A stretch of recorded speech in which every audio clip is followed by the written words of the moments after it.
Assalamualaikum warahmatullahi wabarakatuh. Kembali lagi di channel Berita Mistis. Untuk kisah kali ini masih melanjutkan dari kisah yang sebelumnya. Sebuah kisah yang diambil dari Facebook dari tulisannya Puji Kejora. Sebuah kisah yang berjudul Tumbal Penglaris. Sebelum kita masuk ke ceritanya, tekan dulu tombol like video ini dan jangan lupa tekan juga tombol subscribe channel ini dan nyalakan juga lonceng notifikasinya agar tidak ketinggalan cerita-cerita baru dari channel ini. Dan bagi teman-teman yang ingin membaca langsung ceritanya, nanti silakan saja kunjungi linknya yang nanti akan saya sertakan di kolom deskripsi. Dan seperti apa untuk kelanjutan kisah ini? Langsung saja kita simak berikut ini.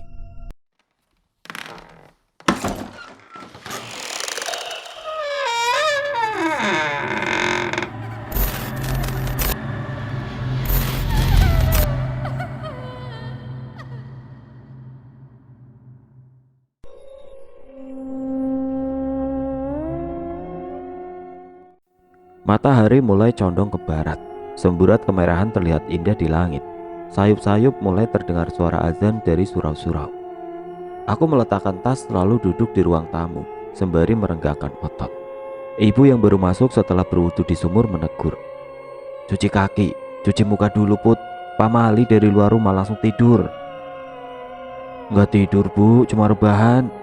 Aku menggeliat manja. Dibilangin jangan ngeyel, nanti kalau ada yang nempelin baru tahu rasa. Ibu, aku manyun. Lalu aku bergegas ke sumur untuk mencuci muka dan juga kaki. Setelahnya aku kembali masuk ke rumah dan meraih baju ganti di lemari. Aku harus segera mandi sebelum malam menjadi kian pekat. Bu, kenapa ya? Di pabrik banyak banget sesajen. Ada yang di tempat penggilingan, di tempat perebusan, sampai di freezer room. Aku mencomot pisang goreng buatan ibu sambil menonton TV. Mungkin yang punya pabrik bukan orang muslim, jawab ibu yang duduk di sebelahku. Bisa jadi sih, bos Putri keturunan Cina, mungkin dia memang bukan orang muslim. Lagi-lagi aku mencomot pisang goreng ibu. Wah, siap-siap ganti celana jumbo. Atau jangan-jangan pabrik Mbak Putri itu pakai pesugihan atau penglaris. Bisa jadi kan sesajen itu untuk... Diam. Ibu menepuk mulut Harry dengan pisang goreng yang akhirnya si pisang langsung masuk ke mulut Harry. Ibu, gerutu Harry sembari mengunyah. Makanya, jadi orang jangan seuzon terus. Lagi pula apa untungnya sih kamu cerita kayak gitu? Kalau gara-gara ceritamu ini ada yang dirugikan gimana? Ayo. Harry menelan pisang gorengnya lalu meminum air putih sampai tandas. Ibu tega sama anak sendiri, omel Harry. Bukannya tega, ibu cuma gak mau kamu berdosa gara-gara salah menuduh. Iya ya. Remaja tanggung itu mencomot pisang goreng yang tinggal sebiji. Tidak mau kalah aku ikut mencomotnya. Terjadi tarik-menarik di antara kami, hingga si pisang justru masuk ke mulut Harry. Semuanya. Aku sampai di pabrik tepat pukul 6:30.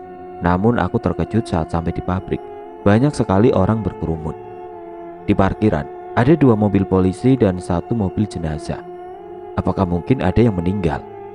Aku segera merangsek masuk melewati beberapa orang yang berkerumun. Sesekali aku mencuri dengar apa yang sedang mereka bicarakan. Kasihan ya, tubuhnya sampai kaku gitu. Ya iyalah, namanya juga di freezer, ya jelas kaku. Gak kebayang gimana sakitnya dijemput kematian. Maaf mbak, aku menepuk pundak salah satu pegawai yang berkerumun. Ada apa ya? Siapa yang meninggal? Itu si Agung. Dia meninggal karena kekunci di dalam freezer. Tubuhnya beku. Aku segera menutup mulut. Mas Agung? Yang benar? Ya bener lah, masa aku bohong? Kalau gak percaya, lihat aja sendiri. 2 orang pria ber-APD lengkap menggotong sebuah kantung oranye dan memasukkannya ke dalam mobil jenazah. Tidak aku sangka orang yang meninggal itu adalah orang yang sempat aku temui di dalam freezer dengan muka datar. Aku bergidik. Kasihan ya si Agung, mana istrinya lagi hamil muda, malah ditinggal untuk selamanya. Mbak Dwi berucap sembari memakan bekalnya. Namanya juga takdir Wi, kalau sudah kehendak Tuhan, kita mana bisa menolak sih, saut Mbak Yayu. Mbak Yayu juga memakan bekalnya sembari membicarakan almarhum Mas Agung. Putri, sini. Mbak Yayu melambaikan tangannya padaku. Aku pun segera menghampirinya. Sini duduk, kita makan bareng. Aku pun duduk di sebelah Mbak Yayu lalu membuka kotak bekal makan siangku. Melihat banyak pekerja yang membawa makan sendiri dari rumah, aku pun mengikuti kebiasaan itu. Dan ternyata membawa bekal sendiri bisa berhemat lebih dari Rp15.000. Lumayan kan? Kamu kenapa diem aja Put? Kamu sakit? Tegur Mbak Dwi. Enggak Mbak, cuma lagi gak enak badan aja.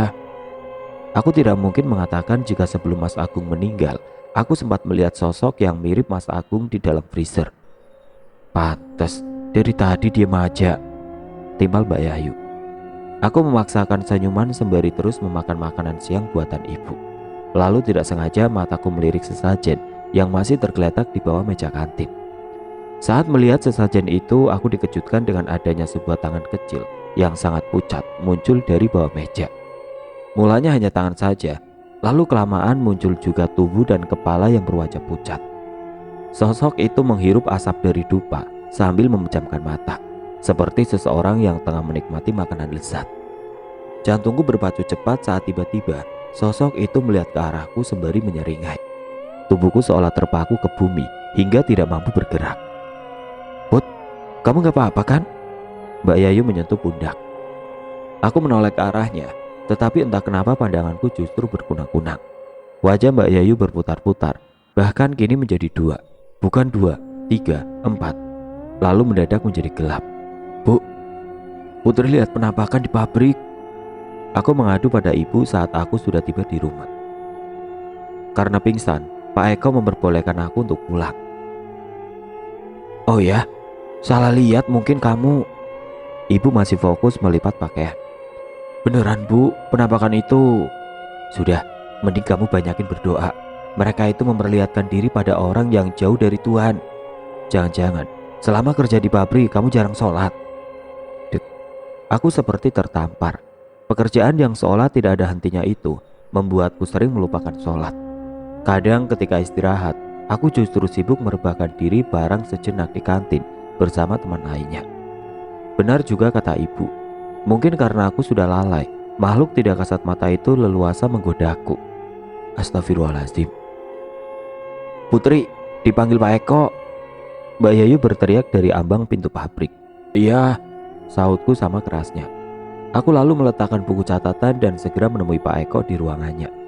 Sesampainya di depan kantor Pak Eko, ternyata Pak Eko sedang berbincang dengan bos besar. Oh iya, nama bos besar itu adalah Pak Hendra. Mereka terlihat serius, lalu Pak Eko menatapku dari kaca jendela. Saat itu Pak Hendra ikut menoleh menatapku. Seketika obrolan mereka terhenti. Pak Hendra menunjuk wajah Pak Eko lalu menepuk meja hingga Pak Eko terlonjak. Pak Hendra keluar dari ruangan Pak Eko dengan wajah masam. Senyum sapaku sampai tidak dibalas. Padahal biasanya Pak Hendra ramah pada semua pegawainya. Aku mengetuk pintu kantor dan Pak Eko mempersilahkan aku untuk masuk. Silakan duduk, ujarnya sambil duduk di kursi. Aku pun duduk di depan Pak Eko, di mana di antara kami terhalang sebuah meja. Pak Eko tersenyum, lebih tepatnya memaksakan senyuman. Mungkin dia tidak ingin aku tahu kalau dia baru saja kena omel bos besar. Kata Mbak Yayu, Pak Eko memanggil saya. Ada apa ya Pak? Pak Eko menghembuskan nafas berat. Hari ini pabrik sedang mendapat banyak orderan dan pekerja yang ada masih kurang cukup. Pak Eko menjeda ucapannya. Jadi saya mau meminta tolong supaya kamu bisa lembur malam ini. Malam ini? Ya, malam ini. Gimana? Bisa? Pak Eko menatap mataku lekat. Saya belum izin sama ibu saya, Pak. Kamu boleh izin dulu kalau kamu mau. Kamu bisa telepon ibu kamu. Kalau memang gak mau lembur, mungkin hari ini hari terakhir kamu bekerja di sini. Aku memilih ujung kemeja seragam karena bingung. Kenapa lemburnya terkesan memaksa sekali? Di satu sisi aku ingin menolak karena bekerja sampai jam 5 sore saja aku sudah lelah, apalagi jika bekerja sampai malam. Di satu sisi aku juga butuh pekerjaan ini, setidaknya sampai Harry bisa merampungkan sekolahnya. Gimana? Aku menarik nafas dalam-dalam. Baiklah, saya bersedia Pak. Baik kalau begitu, silakan kembali bekerja. Aku pun keluar dari ruangan Pak Eko dan kembali berjalan menuju tempatku bekerja. Saat berjalan itu, aku melihat Mbak Yayu menatapku lekat. Dia hanya diam, lalu kembali masuk saat aku menyapanya. Aku tengah bersiap untuk lembur. Sebelum lembur, aku terlebih dulu menelpon Harry supaya dia menyampaikan pada ibu jika aku hari ini pulang larut malam. Ya, lembur yang aku lakukan tidak full sampai pagi, hanya sampai tengah malam saja. Selepas menelpon, aku kembali memasukkan ponsel ke dalam tas. Setelah itu aku memasukkan tas ke dalam loker. Putri, aku mau ngomong. Mbak Yayu tiba-tiba menyeretku ke sudut ruang loker. Kenapa mbak? Mbak Yayu terlihat memindai sekitar, seolah-olah dia sedang memastikan jika tidak ada orang lain selain kami berdua. Sebenarnya ada apa dengan Mbak Yayu? Kenapa dia terlihat aneh? Mbak Yayu, aku memanggilnya karena dia sama sekali tidak berbicara. Namun, gelagatnya menunjukkan jika dia sedang merasa tidak aman. Aku melepas cengkeraman tangan Mbak Yayu, lalu menyuruh Mbak Yayu untuk rileks. Ada apa mbak? Ada yang ingin Mbak Yayu omongin? Put, apa tadi Pak Eko menyuruh melembur? Aku mengangguk. Iya mbak, kenapa memang? Mbak Yayu menggenggam kedua tanganku. Aku mohon, tolak perintah itu Put. Aku terlanjur menerimanya mbak. Kalau ditolak, aku takut dipecat. Mbak Yayu menghela nafas lalu kembali memindai sekitar. Kalau begitu kabur, jangan sampai kamu lembur hari ini. Bisa. Tapi kenapa mbak? Ada apa ini? Kenapa jadi aneh begini sih? Tanyaku kebingungan. Belum sempat Mbak Yayu menjelaskan, tiba-tiba saja Pak Eko datang. Mbak Yayu langsung melepas genggaman tangannya dan berlalu. Dan Pak Eko menatap Mbak Yayu sampai perempuan itu menghilang masuk ke ruangannya. Pak Eko menatapku lalu menyuruhku untuk segera kembali bekerja. Tidak mau ambil pusing, aku pun kembali melakukan tugasku. Put, bisa masukin ke freezer ya?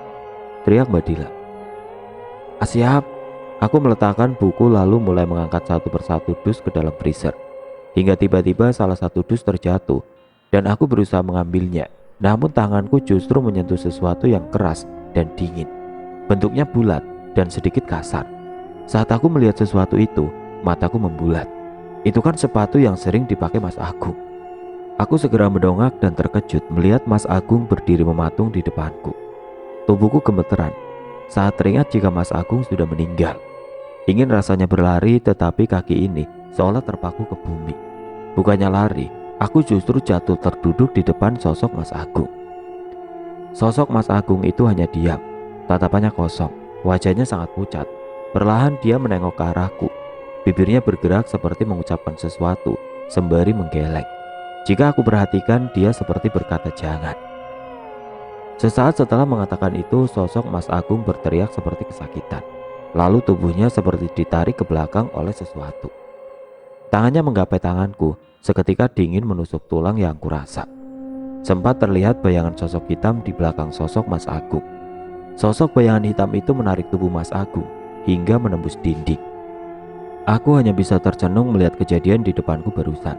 Tubuhku masih bergetar karena ketakutan. Put, kamu ngapain?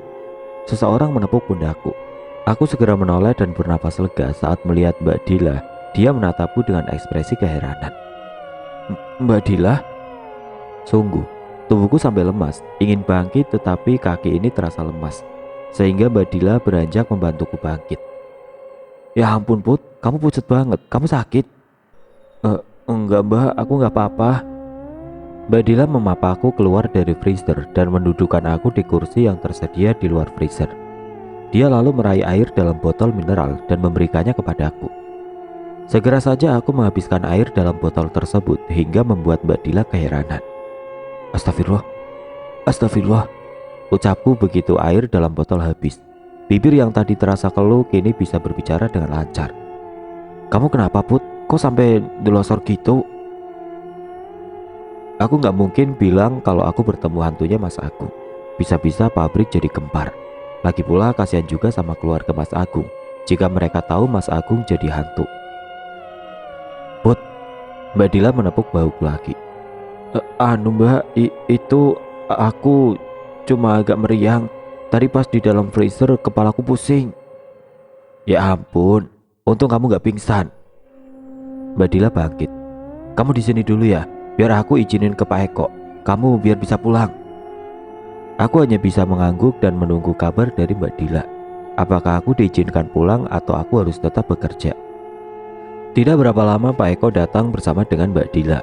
Lalu Pak Eko menyuruh Mbak Dila kembali bekerja, sehingga hanya tinggal aku dan Pak Eko saja. "Gimana Put? Kamu kenapa?" tanya Pak Eko dengan wajah khawatir. "Maaf Pak, kepala saya pusing dan rasanya ingin selalu muntah." Mendengar permintaan Mbak Yayu yang menyuruhku menolak lemburan, ditambah penampakan sosok Mas Agung yang berkata jangan, membuatku ragu-ragu untuk melanjutkan bekerja. Mendadak ada perasaan takut jika mengingat itu semua. "Kamu minum obat ini." Pak Eko memberiku sebungkus obat cair untuk masuk angin. "Setelah itu, kamu bisa istirahat sebentar di kantor saya. Nanti kalau sudah enakan, kamu bisa kembali bekerja."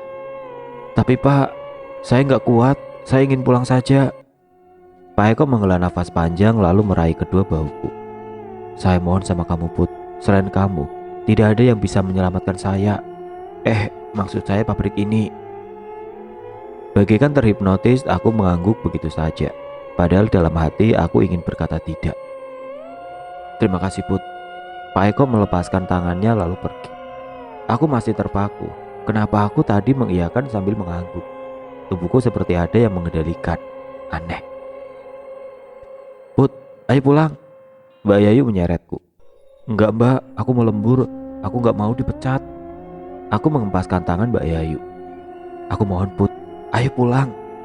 Lagi Mbak Yayu menarik tanganku. "Enggak Mbak, kalau aku dipecat gimana?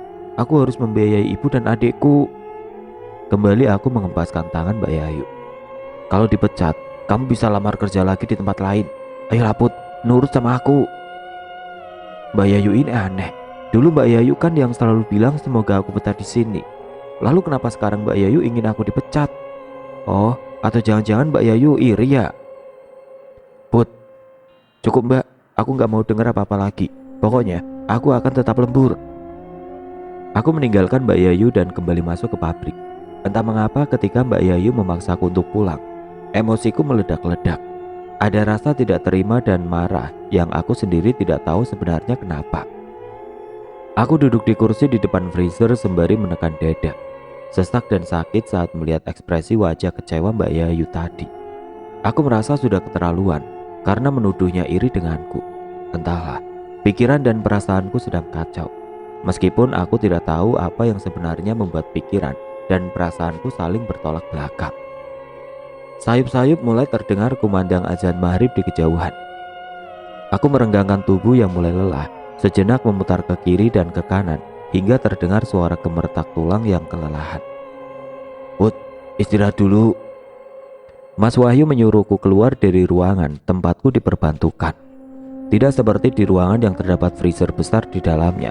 Di tempat ini hanya ada tempat penggilingan daging, penggilingan bumbu-bumbu, dan tumpukan bahan baku tentunya. Aku berjalan keluar dari ruangan mengikuti langkah Mas Wahyu ke kantin. Mendadak aku ingat kata-kata ibu yang mengatakan kalau aku kurang beribadah. Lalu aku kembali ingat pesan Pak Waluyo yang mengatakan agar aku tidak lupa berdoa dimanapun aku berada. Aku urung mengikuti Mas Wahyu dan membelokkan langkah ke ruangan kecil yang sering digunakan karyawan lain untuk sholat. Di dalam ruangan tersebut terasa sangat pengap karena tidak ada jendela yang menjadi tempat keluar masuknya udara. Terdapat 2 sajadah digelar, sarung dan mukena yang tergantung. Sejenak aku melangkah ke toilet untuk berwudu. Ketika aku mulai membasuh tangan, entah kenapa air yang keluar dari keran itu terasa panas. Aku memegangi tanganku sendiri karena kulitku terasa terbakar. Sepertinya memang aku sedang tidak baik-baik saja. Mungkin ini salah satu godaan setan supaya aku urung beribadah.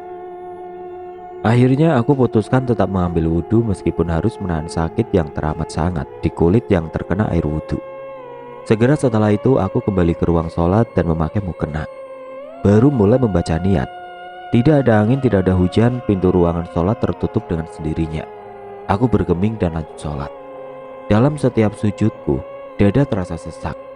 Perut ini seolah diaduk-aduk dan terasa sangat mual. Aku berusaha menahan dan melanjutkan sholat. Hingga di sujud terakhir, rasa mual itu tidak terbendung lagi. Aku secepat mungkin mengucapkan salam, lalu segera berlari ke toilet untuk muntah. Setelah memuntahkan air yang cukup banyak, tubuhku terasa ringan. Tidak seperti tadi yang seolah membawa beban berat dan terasa sangat lelah. Aku kembali ke tempat sholat untuk mengembalikan mukena, lalu keluar untuk makan malam di kantin. Loh Put, kamu dari mana? Mas Wahyu menegurku. Pria berperawakan kurus itu terlihat kebingungan. Aku dari sholat mas. Sholat? Terus kalau kamu sholat, siapa tadi yang jalan sama aku ke kantin? Aku menggedikan bahu lalu duduk di kantin setelah memesan nasi rames untuk mengganjal perut yang mulai lapar. Aku kembali ke ruang penggilingan setelah puas makan dan kenyang. Lalu saat baru di ambang pintu, Pak Eko menepuk pundakku. Iya Pak. Pak Eko menyerahkan sebaskom penuh daging ayam mentah padaku. Tolong kamu giling ini ya. Saya Pak, tapi saya kan... Sudah, kamu nurut saja. Lagian cuma ada kamu di sini. Saya minta bantuan siapa lagi kalau bukan sama kamu. Dengan ragu-ragu aku menerima sebaskom daging yang mentah itu, lalu memandang tempat penggilingan daging yang terlihat sangat besar. Ayo cepat, perintah Pak Eko. Aku pun mengangguk lalu mendekat ke arah mesin penggilingan. Pak Eko terlihat menyalakan mesin hingga suara dengungannya membuat telingaku sedikit kurang nyaman. Sudah saya nyalakan Put, cepat giling ya, saya mau keluar dulu, teriak Pak Eko karena suaranya tenggelam oleh suara mesin penggilingan. Iya Pak. Pak Eko pun berlalu dari ruangan ini dan meninggalkan aku sendiri bersama sebaskom daging ayam mentah. Aku meraup sedikit demi sedikit daging dan memasukkannya ke mesin penggilingan. Tepat di raupan ke-7, tiba-tiba mesin penggilingan macet. Sepertinya aku terlalu banyak memasukkan daging.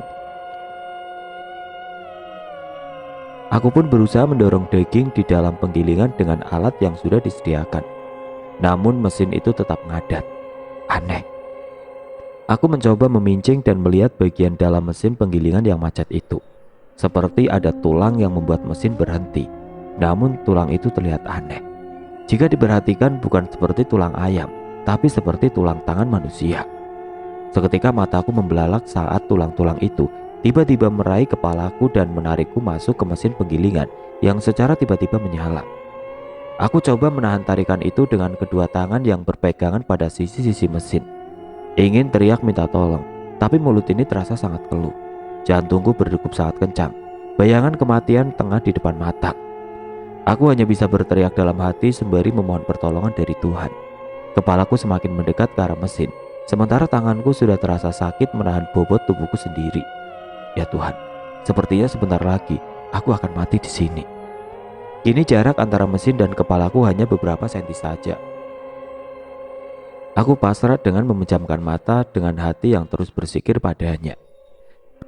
Bayangan senyuman Heri dan ibu menari-nari di kepalaku. Aku tidak menyangka akan berakhir seperti ini. Dalam kepasrahan, tiba-tiba saja terasa ada yang menarik kaki kiriku. Matikan mesinnya. Suara itu, suara Mbak Yayu. Suaranya menggelegar dan menggema di telinga. Sosok yang menarikku masih enggan melepaskanku. Mesin juga belum berhenti. Hanya saja secercah harapan sudah ada. Cepat Wahyu, teriak suara Mbak Yayu lagi. Tuasnya macet Mbak. Itu pasti suara Mas Wahyu. Aku masih bisa merasakan Mbak Yayu menarik kaki kiriku. Lalu aku merasa ada satu tangan lagi menarik pinggangku searah dengan tarikan Mbak Yayu. Bismillahirrahmanirrahim. Suara Mbak Yayu dan Mas Wahyu bersahutan. Listrik padam, membuat ruangan jadi gelap. Aku jatuh ke lantai menimpa Mbak Yayu. Dapat aku dengar nafasnya yang ngos-ngosan. Aku sudah tidak berdaya. Tubuhku rasanya lemas dan tidak bertenaga. Putri, sadar Put. Samar aku melihat Mbak Yayu di atas tubuhku sembari menepuk-nepuk pipi. Terlihat pula Mas Wahyu yang ikut menepuk pipi. Lalu aroma kayu putih tercium hingga membuat kesadaranku pulih. Aku mengerjap saat listrik kembali menyala.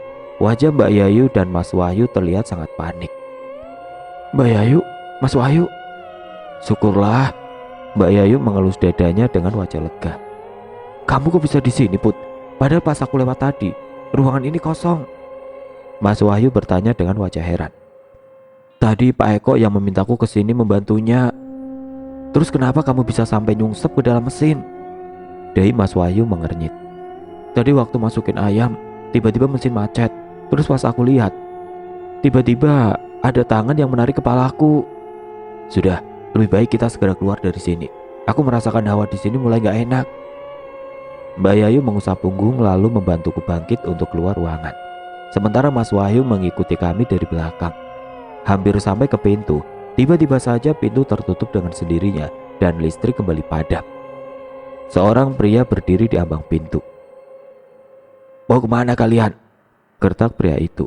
Dari suaranya aku tahu betul jika itu adalah Pak Eko. Aku segera memeluk Mbak Yayu dan Mas Wahyu berpindah ke depan kami dengan sikap siaga. "Apa-apaan ini, Pak?" Mas Wahyu balik menggertak. "Kalian tidak usah ikut campur. Ini urusanku dengan Putri." "Mbak, aku takut," liriku di telinga Mbak Yayu. "Jangan takut, Put. Kita masih punya Tuhan. Jangan putus berdoa." Aku mengangguk lalu mulai merapalkan doa dalam hati. Mas Wahyu juga bersiap-siap di depan kami. Angin berembus sangat kencang, padahal pintu yang menjadi akses satu-satunya tertutup rapat. Aku semakin mengeratkan pelukan pada lengan Mbak Yayu saat aku mulai mencium aroma yang sangat busuk.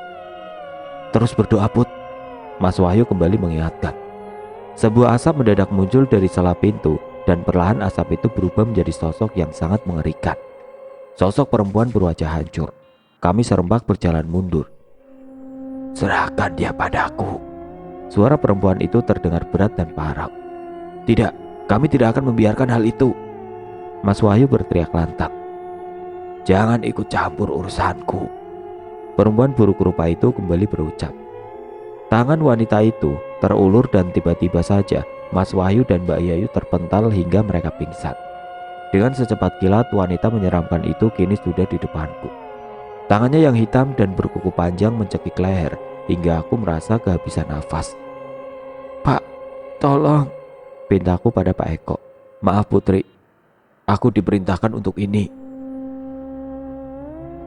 A'udzubillahiminasyaitonirrajim. Aku mencoba membaca doa sebisaku meski leherku tercekik.